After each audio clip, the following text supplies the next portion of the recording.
Actually, meron palang problema dito sa kanyang LVDS ribbon, no? Ayan. Nakaroon siya ng mold dun sa kanyang linya. So, ang gagawin natin, linisan natin tong dito banda. Lagyan natin ng contact liner yan. Tapos, pupusin natin yung mga parang may itim. Then,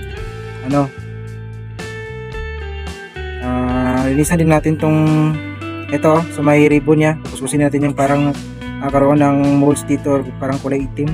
So, continue tayo kapag nalinisan natin, then papaanda rin natin kung ito lamang talaga yung problema. Hindi natin kailangan na cut yung VGL supply na papasok sa may panel natin.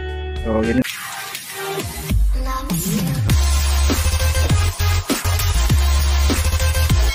So, yan o, magandang araw sa inyo lahat mga Tekno, and welcome back sa ating channel. And for today's video, meron tayo gagawin isang Sharp 32 inches.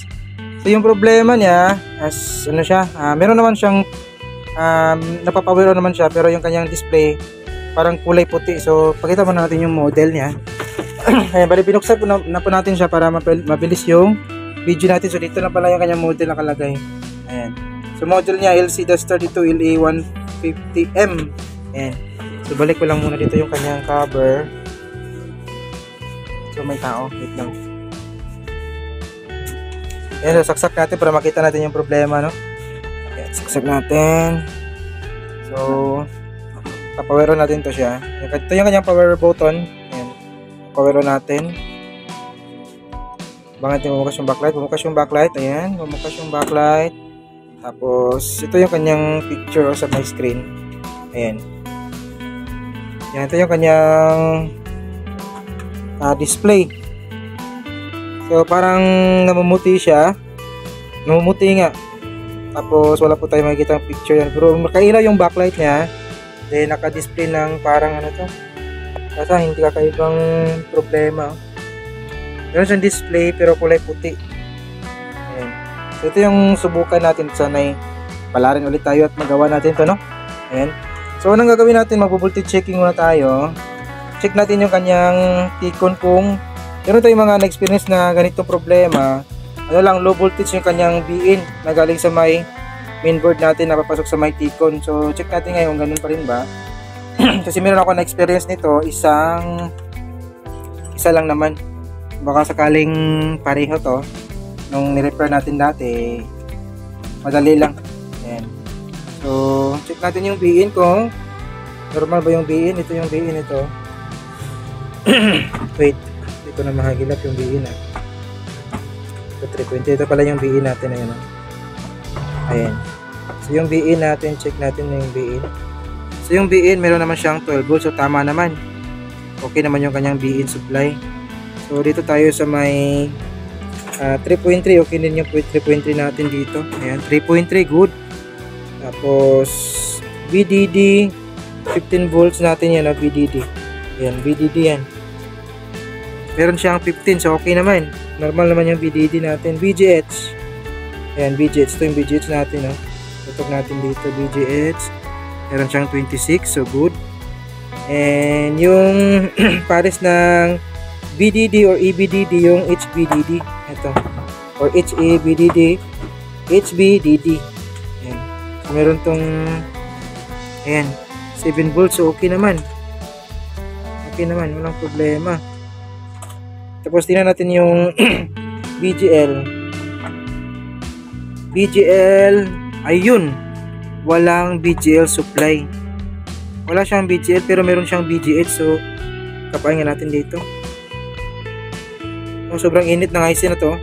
Ayan yung DC-DC natin. Tsaka label shifter na rin. So gagawin natin na to. Off muna natin dito sa may button. Off natin yan, tapos unplug. Huwag nating bunutin agad, baka magka-problema yung kanyang system or memory, makakorrupt siya. So mabiblink yung unit natin, no? So pag pinapower up natin, hindi natin bunot agad, kundi pa-power up na natin yung button or sa remote bago natin unplug sa may outlet. So ang gagawin natin ngayon, tanggalin natin yung kanyang ribbon na papasok sa may top board natin dito, sa may top board niya or papuntang panel. Tapos hang natin to, then i-check natin ulit kung lalabas ba yung VGH, yung VGL supply natin dito Basta na yun, yan o. Kung lalabas pa yung, magkaroon ba ng supply yung BGL natin kung maihang natin yung ribbon na papuntang top board. So nakahang na po siya, yan, nakahang na po yan. Saksak natin ulit. Yan. So saksak o. Tapos power on natin ulit. Abangan natin yung backlight na iilaw. Naka-power on ulit. Ayan, mamukas yung backlight.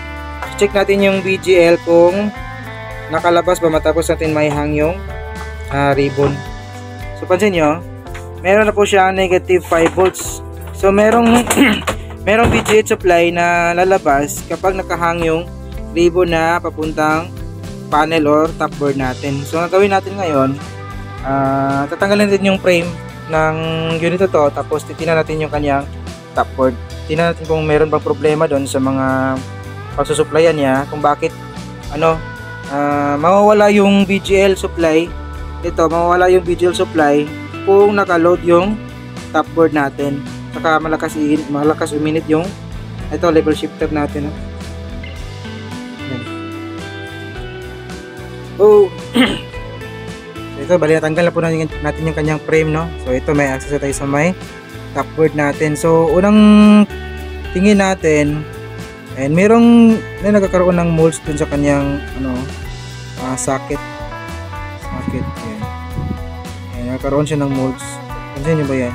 Yun pa sa may ilalim, nagkakaroon ng molds yung dalawang linya ata to. Iwan ko lang kung ito ba yung dadaanan ng ating BGL supply, pero i-check natin yan. Ito, meron namang merong BGL supply na papasok sa top board natin. Ayan, tingnan nyo. Ayan, mayroon siyang level na pangatlo. So dito siya sa pangatlo dito. Meron siya papasok na BGL supply papuntang panel. Dito rin sa may kabilang side. So ang gagawin natin, try natin linisan muna to, yung parang may corroded dito or molds. Then tatanggalin natin yung BGL supply na papasok sa may left or right. Tingnan natin kung makakalabas pa normal yung ating BGL supply. So wait lang, sagot lang. So continue tayo, no. Bali meron palang problema dito sa kanyang LVDS ribbon, no. Ayan, nakakaroon siya ng mold dun sa kanyang linya.